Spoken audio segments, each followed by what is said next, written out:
Hello students, अगर आप class 12th में पढ़ते हैं और क्लास 12th में आपने आईपी सब्जेक्ट लिया है यानी इंफॉर्मेटिक्स प्रैक्टिसेस, तो इस वीडियो को ध्यान से देखिएगा क्योंकि इस वीडियो में हम कुछ इंपॉर्टेंट टॉपिक के बारे में डिस्कस करेंगे। जैसा कि आप स्क्रीन पे देख पा रहे हैं, यहाँ पास मैंने पाइथन सीरीज एट्रीब्यूट के बारे में एक्सप्लेन किया है। पाइथन सीरीज का जो एट्रीब्यूट है, इसमें से कई बार क्वेश्चंस आते हैं, यानी मैक्सिमम टाइम क्वेश्चंस आते ही हैं सीरीज के भी और डेटा फ्रेम के एट्रीब्यूट भी। इस वीडियो में फिलहाल हम बात करेंगे सीरीज के एट्रीब्यूट के बारे में, जो कि स्क्रीन पे आप देख सकते हैं, जैसे कि dtype, ndim, size, values, shape, empty, hasnans, index, head और टेल फंक्शन। कुछ स्टूडेंट ऐसे होंगे जिनको लग रहा होगा कि किस तरह के फंक्शन है, क्योंकि कई बार हम इस सब्जेक्ट को सीरियसली नहीं लेते हैं, लेकिन सेशन के एंड में जब एग्जाम आने वाला होता है तो इन टॉपिक को पढ़ना हमारे लिए बहुत जरूरी होता है अगर पेपर निकालना होता है तो कोई प्रॉब्लम नहीं। अगर आपने साल भर नहीं भी पढ़ा है तो भी इस वीडियो के थ्रू आप इजीली हर एक चीज को समझ पाएंगे। ठीक है, विश्वास रखिए, वीडियो को आप ध्यान से देखिएगा, बिल्कुल भी स्किप मत कीजिएगा।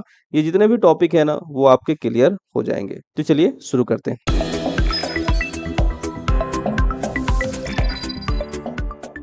पहले इन चीजों को समझ लेते हैं कि इन फंक्शन का काम क्या है, उसके बाद फिर हम प्रैक्टिकल करके देखेंगे कि किस तरह से पाइथन में इसको एग्जीक्यूट किया जाता है और किस तरह से इसका आउटपुट आता है। चलिए आगे बढ़ते हैं। चलिए, जैसे यहाँ इस एट्रीब्यूट आपको दिख रहा होगा, सीरीज डॉट इंडेक्स। ठीक है, तो ये जो इंडेक्स एट्रीब्यूट होता है उसका काम क्या होता है, डिस्क्रिप्शन में आप देख सकते हैं। इसका हो सके तो आप स्क्रीनशॉट ले लीजिएगा। ठीक है, डेफिनेशन तो आता नहीं है पेपर में, लेकिन इसके यूज यानी इसके आउटपुट जरूर पूछे जाते हैं पेपर में। ठीक है, जिस तरह से सीरीज का है उस तरह से हम डेटा फ्रेम के बारे में भी पढ़ेंगे नेक्स्ट वीडियो में। फिलहाल हम सीरीज के बारे में पढ़ लें, सीरीज के एट्रीब्यूट के बारे में पढ़ लेते हैं। Define the index of the series, यानी जो सीरीज होते हैं उनके जो इंडेक्स होते हैं उसको डिफाइन करने के लिए इंडेक्स फंक्शन का यूज किया जाता है। ठीक है, अब इंडेक्स क्या होते हैं, इंडेक्स जो होता है वो जीरो से स्टार्ट होता है, यानी पहला रिकॉर्ड आप बोल सकते हो, यानी पहला रो आप बोल सकते हो, पहला रो, दूसरा रो, तीसरा रो। तो बस ये ध्यान रखिएगा, जो इंडेक्सिंग होती है वो जीरो से स्टार्ट होती है। 0 1 2 3, यानी पहला रिकॉर्ड को हम बोलेंगे इंडेक्स पोजीशन 0। सेकेंड रिकॉर्ड जो होगा वो इंडेक्स पोजीशन होगा उसका 1। ठीक है, नहीं, जीरो से स्टार्ट हो रहा है, 0 1 2 3। सेकेंड है series dot shape, it return a tuple of shape of the data. ठीक है, जो ये शेप है, ये क्या करेगा, सीरीज का जो शेप होता है वो आपको रिटर्न करके देता है। शेप का मतलब ही हो गया कि नंबर ऑफ रोज जो है वो आपको, यानी नंबर ऑफ टपल्स जो है वो आपको रिटर्न करके देता है। सीरीज डॉट डेटा टाइप, यानी सीरीज का जो डेटा टाइप है वो किस तरह का है, it return the data type of the data. जो डेटा होता है आपके पास उसका जो डेटा टाइप होता है वो ये रिटर्न करता है। नेक्स्ट है size, it return the size of the data. जो डेटा आप यूज करोगे सीरीज फंक्शन में, सीरीज के साथ, उसका जो साइज होगा, ठीक है, वो रिटर्न करता है ये साइज एट्रीब्यूट। नेक्स्ट है empty, it return true if series object is empty, यानी अगर सीरीज ऑब्जेक्ट में कोई वैल्यू पास नहीं की गई है, सीरीज ऑब्जेक्ट खाली है, तो ये क्या रिटर्न करेगा, ट्रू रिटर्न करेगा। अदरवाइज ये क्या रिटर्न करता है, फॉल्स। यानी अगर सीरीज के अंदर वैल्यू है, डेटा है, तो इसका आउटपुट में क्या आएगा, फॉल्स आएगा। Series dot hasnans, it return true, same इसका भी वही कंडीशन है।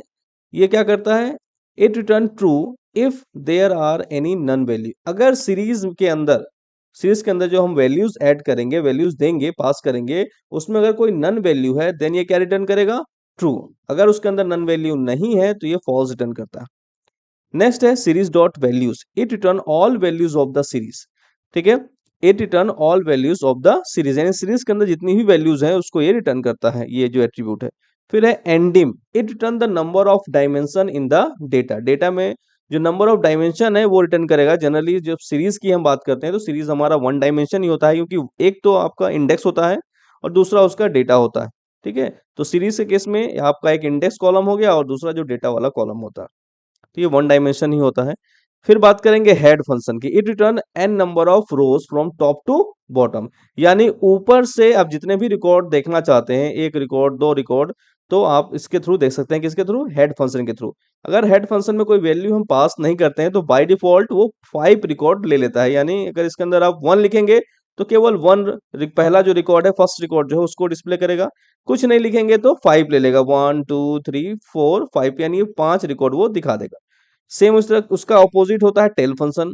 ये क्या करता है, लास्ट की वैल्यू को रिटर्न करता है, it return n number of rows from bottom to top, यानी वो नीचे से रिटर्न करता है वैल्यूज को। जैसे कि अगर हम टेल में अगर 2 इंसर्ट करते हैं, 2 वैल्यू पास करते हैं, तो क्या करेगा, नीचे से 2, यानी एक ये और एक ये वैल्यू आपको दिखा देगा।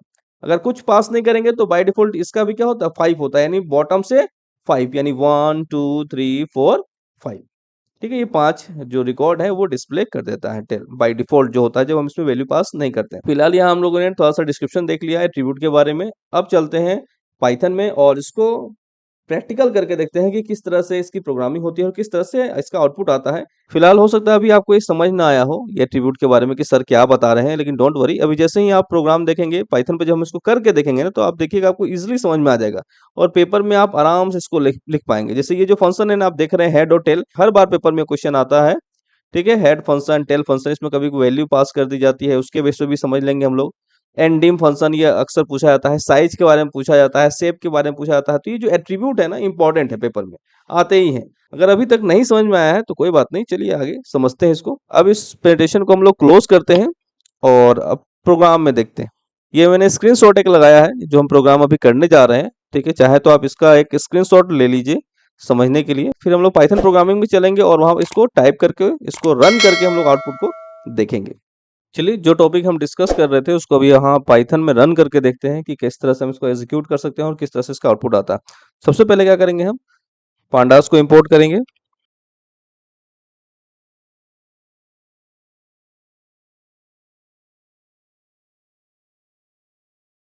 कई ऐसे स्टूडेंट होंगे जो फर्स्ट टाइम पाइथन पढ़ रहे होंगे। कई बार हम लोग क्या करते हैं, साल भर पढ़ते नहीं है लेकिन एग्जाम के समय तो पढ़ना पड़ता है। तो डोंट वरी, इस वीडियो के थ्रू आपको सारा समझ में आ जाएगा, बस ध्यान से देखिएगा, थोड़ा समय निकाल के बैठिएगा, क्लियर हो जाएगा कॉन्सेप्ट आपका। यहाँ एक डेटा हमने एक वेरिएबल लिया डेटा करके, उसके अंदर हमने 3 वैल्यू यहाँ पास डाल दिए 2 4 6। ठीक है, फिलहाल आप इतना समझिएगा कि हम लोग सीरीज का प्रोग्राम बना रहे हैं, तो सीरीज में जो रिकॉर्ड का कॉलम होता है एक ही होता है, यानी केवल सिंगल कॉलम ही होगा उसमें। एक तो कॉलम बाय डिफॉल्ट इंडेक्स का होता है, ठीक है, जो 0 से स्टार्ट होता है, और एक जो जहाँ डेटा की बात होती है तो डेटा केवल एक कॉलम में ही होता है, एक से ज्यादा कॉलम नहीं होते हैं। एक से ज्यादा कॉलम होंगे तो फिर वो डेटा फ्रेम कहलाएगा, वो सीरीज नहीं कहलाएगा, ये ध्यान रखिएगा। S1 लिया हमने, PD पांडास का जो ऑब्जेक्ट हमने बनाया था PD डॉट सीरीज, यहाँ हमने डी जो वैल्यू है वो पास कर दिया और उसके बाद हम प्रिंट करते हैं डी को। ठीक है, फिलहाल इतना छोटा सा प्रोग्राम देखिए। हमने क्या किया है, एक इंपोर्ट पांडास की जो लाइब्रेरी होती है उसको इंपोर्ट किया है। ये जरूरी होता है इंपोर्ट करना अगर आप पांडास के फंक्शन को यूज कर रहे हैं तो। सेम उस तरह से अगर हम नमपाई के फंक्शन को यूज कर रहे हैं तो नमपाई को भी इंपोर्ट करना पड़ेगा। उसके बाद हमने एक वेरिएबल लिया डी नाम का, उसके अंदर हमने 3 वैल्यू डाला 2 4 और 6। उसके बाद अगर हम सीधे डी को प्रिंट करेंगे, ठीक है, तो क्या होगा, जिस तरह से ये दिख रहा है 2 4 6 उस तरह से ये प्रिंट हो जाएगा आउटपुट में। लेकिन हम क्या करना चाहते हैं, इसको 2 4 6 इस फॉर्मेट में प्रिंट नहीं करना चाहते हैं, हम चाहते हैं इसको सीरीज के फॉर्म में प्रिंट करना। सीरीज का फॉर्म का मतलब एक कॉलम के फॉर्म में उसको प्रिंट करना चाहते हैं। तो हमने क्या किया, ये जो हमारा डेटा था 2 4 6, इसको हमने किसमें पास कर दिया, 2 4 6 जो आप देख रहे हैं, यानी ये डी के अंदर क्या है 2 4 6 है। अब इसको हमने क्या किया, सीरीज की हेल्प से सीरीज में कन्वर्ट कर दिया, और कन्वर्ट करके कहाँ भेज दिया, S1 में ट्रांसफर कर दिया। ठीक है, अब यहाँ हम डी प्रिंट करेंगे तो ये सेम 246 के फॉर्म में आएगा, लेकिन अगर हम इसको यहाँ लिखते हैं S1, S1 को प्रिंट करेंगे तो क्या आएगा। चलिए दोनों हम प्रिंट करके एक बार दिखा देते हैं आपको ताकि कोई कंफ्यूजन ना हो। चलिए यहाँ पहले हम लोग डी को प्रिंट करते हैं डेटा, और उसके बाद प्रिंट करते हैं क्या, S1 को। ठीक है, तो पहले एक मैसेज यहाँ लिख दे बगल में ताकि आपको कोई प्रॉब्लम ना हो। हम सीधे लिख देते हैं डेटा लिख दिया हमने, और यहाँ लिख देते हैं हम लोग सीरीज डेटा। ठीक है, अब इसको एग्जीक्यूट करते हैं हम लोग, F5 यूज कर सकते हैं आप शॉर्टकट की।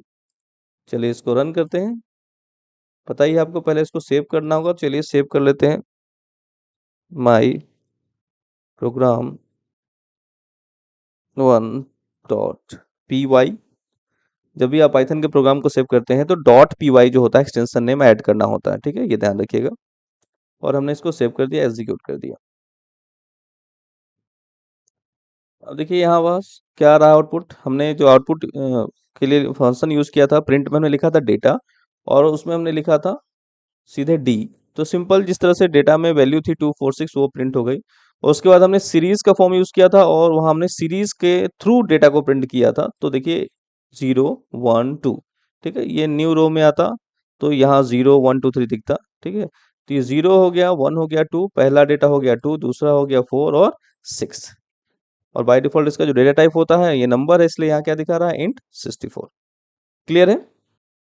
आई थिंक इतना आपको समझ में आ गया होगा कि किस तरह से जो अगर हम डी प्रिंट करते हैं, डी का मतलब ही हो गया कि डी में सिंपल वैल्यू थी 246, तो सेम टू सेम उस तरह से वैल्यू प्रिंट हो जा रही है।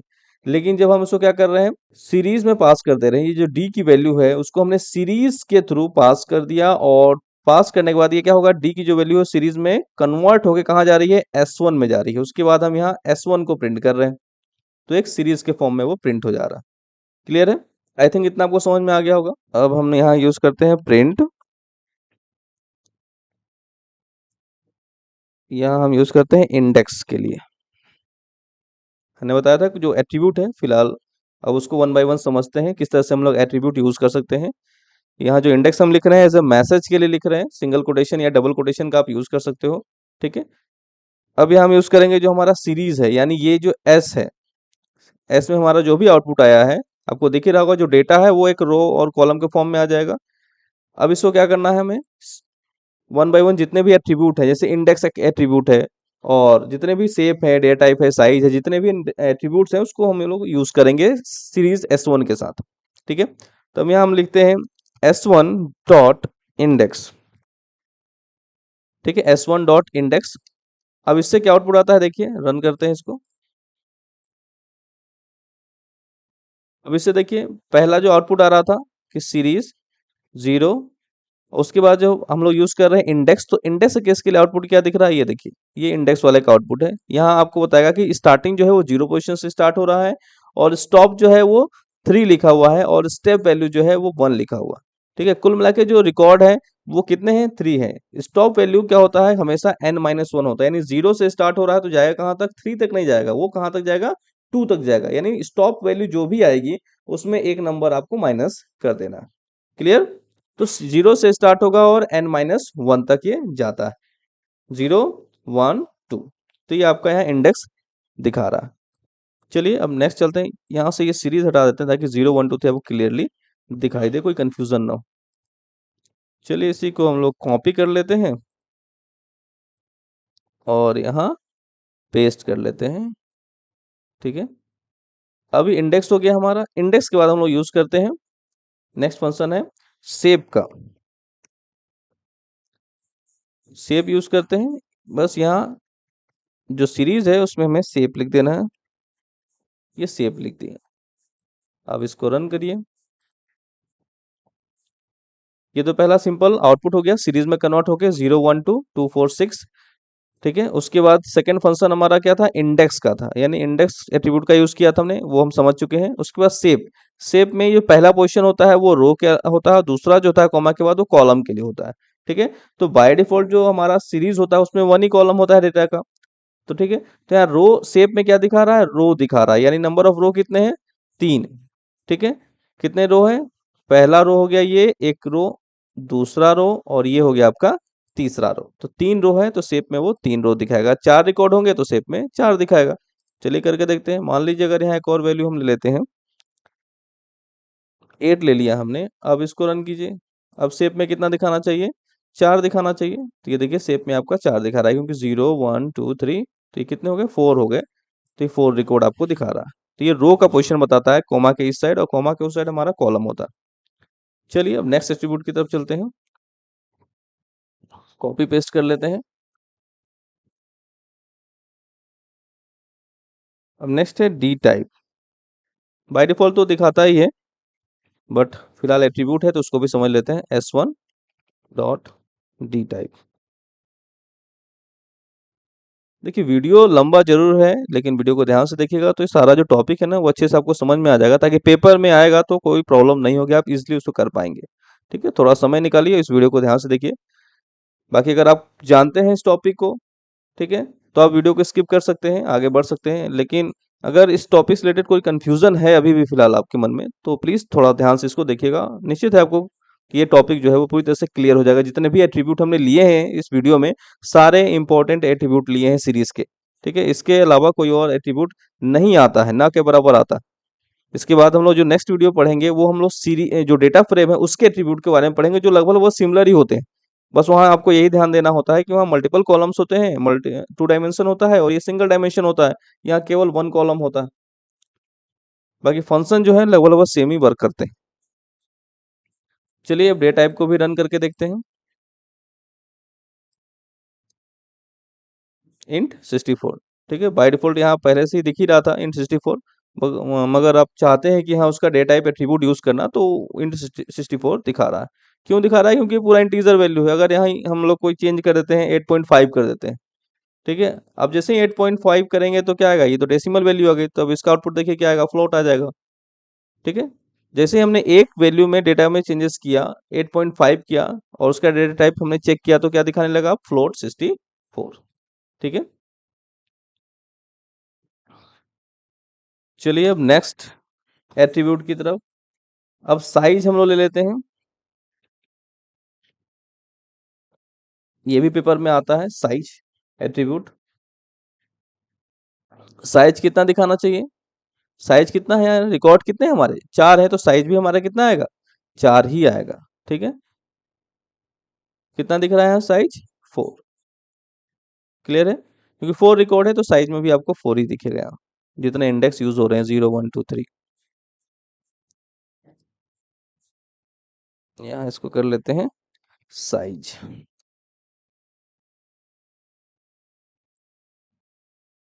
अब साइज के बाद नेक्स्ट है एम्प्टी वाला। एम्प्टी एट्रीब्यूट जो है, अब यहाँ हम लोग इंडेक्स को हटा के यहाँ एम्प्टी एम्प्टी का यूज करते हैं। अब रन करते हैं इसको, ठीक है। पहला जो यहाँ आउटपुट आपको दिख रहा था, ध्यान से सारा चीज समझते जाइए, है ना। कोई कंफ्यूजन होगा तो कमेंट सेक्शन में जरूर पूछ लीजिएगा। यहाँ सीरीज का जो आउटपुट था वो हो गया। उसके बाद हमने इंडेक्स यूज किया तो इंडेक्स का आउटपुट ये हो गया। उसके बाद शेप जो है हमने यूज किया, उसका आउटपुट ये है। उसके बाद हमने डेटा टाइप यूज किया, उसका आउटपुट ये है। उसके बाद फिर हमने साइज एट्रीब्यूट का यूज किया, जिससे हमारा आउटपुट आ रहा है 4। उसके बाद हमने नेक्स्ट जो एट्रीब्यूट था वो एम्प्टी का यूज किया था, तो यहाँ क्या दिख रहा है? फॉल्स। क्यों फॉल्स दिख रहा है? क्योंकि जो हमारा सीरीज है वो तो खाली है नहीं। जब सीरीज हमारा खाली होगा तो यहाँ आउटपुट में क्या आ जाएगा? ट्रू आ जाएगा, ठीक है। ऑलरेडी हमारा जो सीरीज है उसमें वैल्यू कौन कौन सी है? 2 है, 4 है, 6 है, 8 है, ठीक है। अगर ये वैल्यू ना हो, मान लीजिए यहाँ जो वैल्यू पास हो रही है डी, ठीक है। अगर डी पास नहीं होगा तब क्या होगा? अब इसको हम रन करेंगे तो एम्प्टी वाले में क्या आएगा? एम्प्टी जब s1 डॉट एम्प्टी चेक होगा तो यानी कंडीशन क्या है? ये ट्रू है। तब इस केस में एम्प्टी में क्या आएगा? ट्रू आएगा। चलिए रन करके देखते हैं। ये देखिए एम्प्टी में क्या दिख रहा है आपको? ट्रू दिख रहा है। क्यों ट्रू दिख रहा है? क्योंकि अभी फिलहाल सीरीज में कोई भी डेटा अवेलेबल नहीं है, ठीक है। अगर डेटा इसमें रहेगा सीरीज में और इसको हम रन करेंगे, देन क्या आएगा? ये हमेशा फॉल्स आएगा। ये फॉल्स आएगा क्योंकि एम्प्टी है नहीं। जब तक सीरीज एम्प्टी नहीं होगा तब तक ये ट्रू होगा नहीं। ईज़ी है ना? आई थिंक एक-एक लाइन का स्टेटमेंट है पूरा, उसमें कोई ऐसा कन्फ्यूज़न नहीं है। बस इतना-इतना आपको याद करना है कि इंडेक्स से क्या हो रहा है, शेप से क्या हो रहा है, डी टाइप से क्या हो रहा है, साइज़ से क्या आउटपुट में चेंजेस आ रहा है, एम्प्टी से क्या हो रहा है, क्यों एम्प्टी ट्रू होता है और क्यों एम्प्टी फॉल्स होता है। बस एक-एक लाइन का तो स्टेटमेंट आपको पढ़ना है। अब हैश नन्स को रन करते हैं। हैश नन यहाँ क्या दिख रहा है आपको? फॉल्स दिख रहा है। क्यों फॉल्स दिख रहा है? क्योंकि जो हमारा सीरीज है, सीरीज में हमने वैल्यू क्या दिया है? 2 दिया है, 4 दिया है, 6 दिया है और 8 दिया है, यानी कोई एम्प्टी वैल्यू इसके अंदर नहीं है, ठीक है। ये जो डेटा है इसके अंदर कोई एम्प्टी वैल्यू आप देंगे, एम्प्टी वैल्यू मतलब none value, sorry, none value की बात होती है। जब हम लोग इसके अंदर नन वैल्यू ऐड करेंगे तो नन वैल्यू अगर होगा, ये चेक करेगा कि जो भी डेटा है उसके अंदर अगर नल नन वैल्यू उसको मिलेगी, देन ये क्या रिटर्न करेगा? ट्रू रिटर्न करेगा। अदरवाइज अदरवाइज ये क्या रिटर्न करेगा? फॉल्स रिटर्न करेगा। तो चलिए यहाँ पास एक नन वैल्यू हम लोग ऐड कर देते हैं, ठीक है। इसके लिए हम लोग क्या करेंगे? जो numpy का ऑब्जेक्ट है np, वो यूज करेंगे, np डॉट नन, ठीक है। तो यहाँ हमने ऐड कर दिया एक नन वैल्यू। अब इसका आउटपुट क्या आना चाहिए? हैश नन का ट्रू आना चाहिए। चलिए करके देखते हैं इसको, ठीक है। अब देखिए हैश नन की का जो आउटपुट है वो आ रहा है आपका ट्रू, ठीक है। यानी जो डेटा है हमारा, डेटा के अंदर एक नन वैल्यू है, इस वजह से ये ट्रू आ रहा है। अगर नन वैल्यू नहीं होगी तो इसका आउटपुट क्या आएगा? फॉल्स आएगा।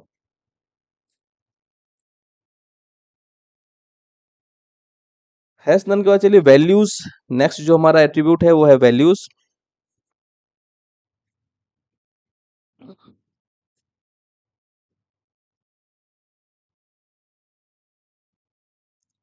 चलिए वैल्यूज को रन करके देखते हैं। वैल्यूज में क्या दिखाएगा, number of record. Number of record कितने हैं, 4 है, तो कौन कौन सी वैल्यूज है, ये वैल्यूज आपको दिखा देगा।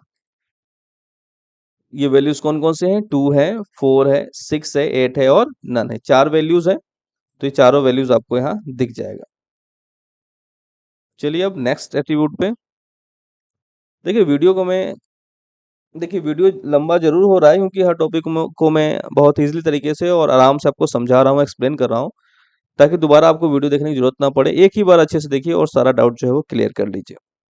अब इंडेक्स के बाद नेक्स्ट है हमारा, सॉरी ये हो गया है, वैल्यूज हो गया हमारा।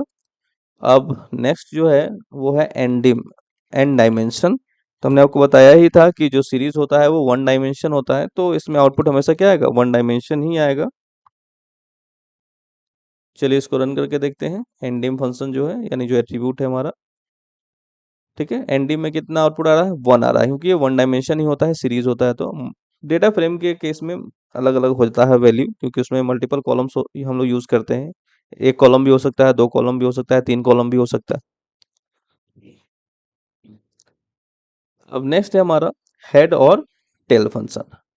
ये सबसे ज्यादा इंपॉर्टेंट है, ये अक्सर पेपर में पूछा जाता है और बहुत ही इंपॉर्टेंट है। इसमें हेड में हमने आपको बताया था कि जो हेड होता है वो बाय डिफॉल्ट कितना लेता है, 5 रिकॉर्ड दिखाता है। मान लीजिए हमें टॉप के 2 रिकॉर्ड डिस्प्ले करने हैं, यानी 2 और 4, ठीक है। तो हम क्या यूज करेंगे, यहाँ पास हेड में 2 ऐड कर लेंगे। रन करके देखते हैं,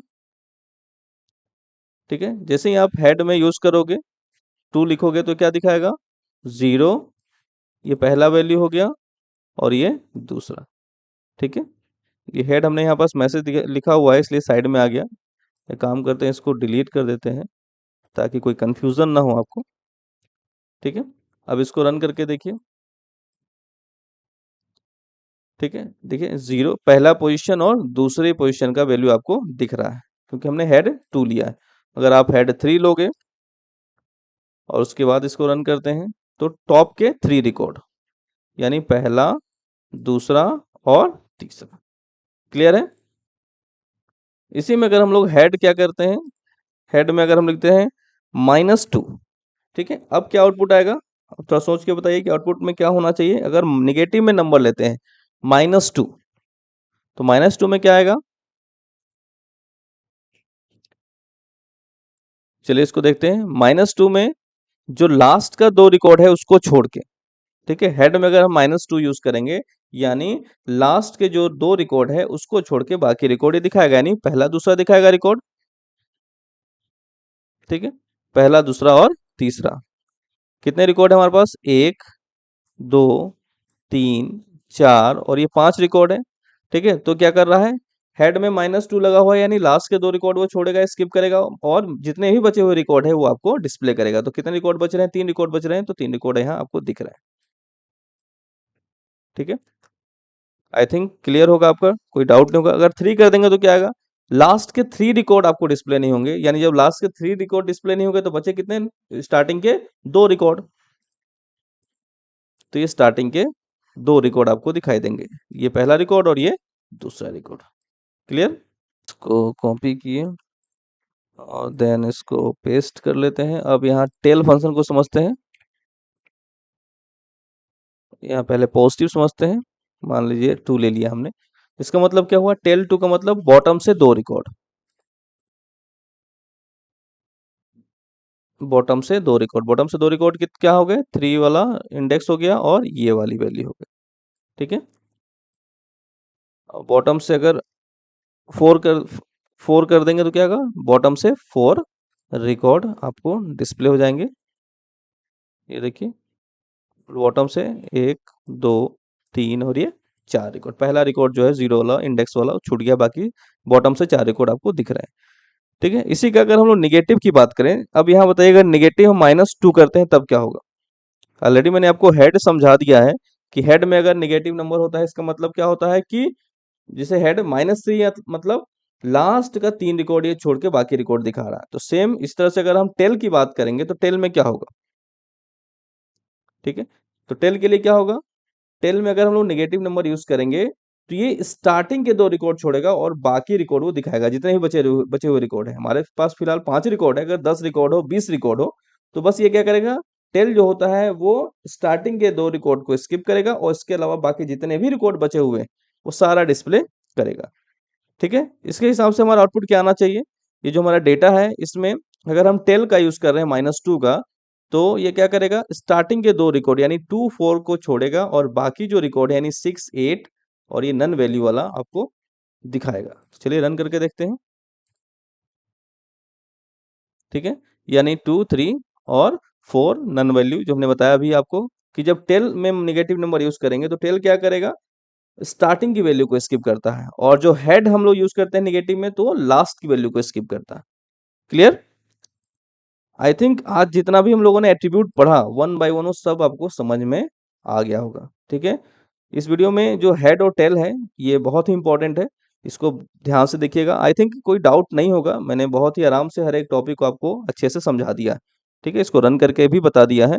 ये प्रोग्राम आप एक बार टाइप कर लीजिएगा और इसको एग्जीक्यूट कीजिएगा, तो पूरा जो डाउट है वो क्लियर हो जाएगा। फिर भी कोई डाउट अगर रह जाता है आपके मन में, तो कमेंट सेक्शन में तो पूछ लीजिएगा, मैं तो अवेलेबल ही रहता हूँ। इस तरह के इन्फॉर्मेटिव वीडियो के लिए चैनल को प्लीज़ सब्सक्राइब कीजिए, अपने फ्रेंड को भी शेयर कीजिए ताकि उनको भी हेल्प मिल सके। धन्यवाद।